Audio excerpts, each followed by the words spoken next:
Australia and New Zealand Defence and Foreign Ministers will meet today in Melbourne for the Australia-New Zealand Ministers' Consultations. New Zealand Foreign Minister Winston and the Defence Minister Judith will be hosted by Australian counterparts Richard Marles and Penny Wong for the first time in Parliament. Talks will centre on regional concerns in the Pacific, conflict in the Middle East, as well as the Aukus agreement.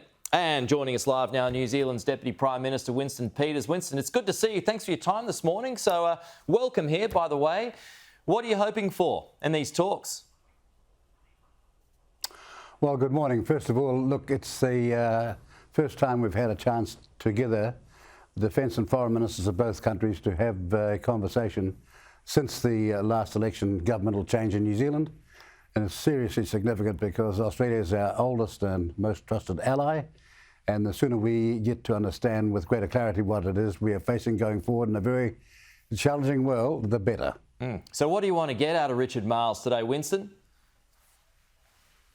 Well, I suppose the best thing I'd want is out of Penny Wong and Richard Marles is the wisdom of the views they have, where we're going to and how we can cooperate to get there much more quickly and to make our resources work better together. We're a small country, but, you know, we've all got a chance to make a serious contribution here, and we want to be a part of that. Well, let's get to the security threat. It's very timely that you're here at the moment because this week you'd no doubt be aware that PNG is now flirting with China.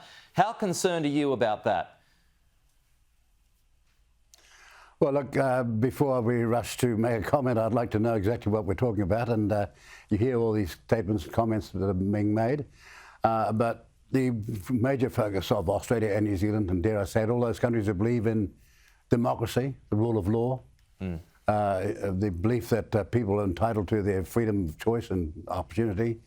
That's what we're here to defend in the blue continent and the Pacific, which we are part of and which Australia and New Zealand is central to. And so any concerns like that we would be taking seriously.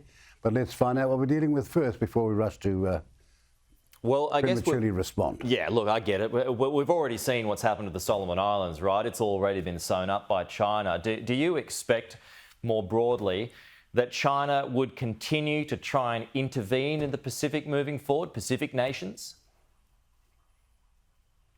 Look, the Chinese talk about their innocent purpose. And so our job is to make sure that that is the case. It's not complicated in that sense. I mean, diplomacy is awfully complicated in the way that it's framed. But when countries say that this is our purpose, our job is to make sure it is exactly what it is they say they want to do. Okay. But, I mean, would you have concerns once, you know, China sends in security forces, then it seeks to influence the region more so than it already is? The reality is that there has been moves by external interests out of the Pacific, in the Pacific itself. I don't want to put my target or an arrow on anyone or any country, so to speak. But whilst we say that, this has happened in a sense because there have been other countries who have real interests here, who, in my view, have neglected them, who've focused their international engagements elsewhere, or the importance of what they were doing elsewhere. And when you have a vacuum being formed, it will be filled. And our job is to have understood that and make sure that as going forward, it happens no more. Okay. How do you feel about AUKUS, Winston? Do you support it? Well, we're here to find more about it. The previous New Zealand government had ministers looking at the Pillar 2 option, so to speak. They'll get all sorts of comments, but we're here to find out much more as to how we can understand it and potentially be seriously part of it. Okay. So you want to be part of AUKUS. How would that work, other than making for a pretty complicated acronym?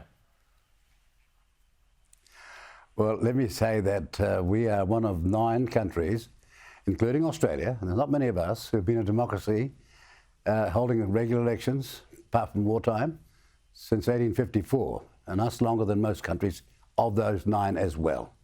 We don't rush to judgment and make a decision on Australian TV on a serious question like that. We get the information from Australia, and we go back and discuss it with our colleagues. Well, that's how democracy works. You mentioned the previous government, Jacinda Ardern. I mean, she was very critical. She didn't want our big bad nuclear subs to be going anywhere near New Zealand, even though we're talking about a time frame that's way down the track.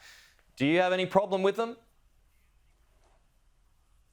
Well, I don't know why you're quoting the previous Prime Minister who gave up after all, but on these issues, that then Prime Minister displayed enormous lack of understanding or lack of clarity, and a previous one to her had said that we live in a benign strategic environment. That's a previous Labor leader said that. Now, they can't be serious.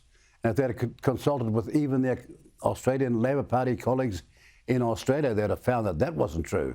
So let's put our cards on the table here and hopefully learn from that naivety and not make the same mistakes again. Just final one here. Is China dangerous in your view? Look, China is very, very important to the New Zealand economy. It's a huge trading partner of ours and, dare I say it, Australia. But that doesn't mean that we cannot be clear and honest about things we disagree with. And the hopeful purpose of that is an improved circumstance for both of us. When you say, is China dangerous? They say they're not. They say that their purpose is innocent and for the interest of the worldwide betterment of humanity. Well, when we all make those comments, whether it's from China or any other country, our job, surely, internationally, is to make sure that those statements are true and not something else. Okay. Winston Peters, good to have you with us this morning.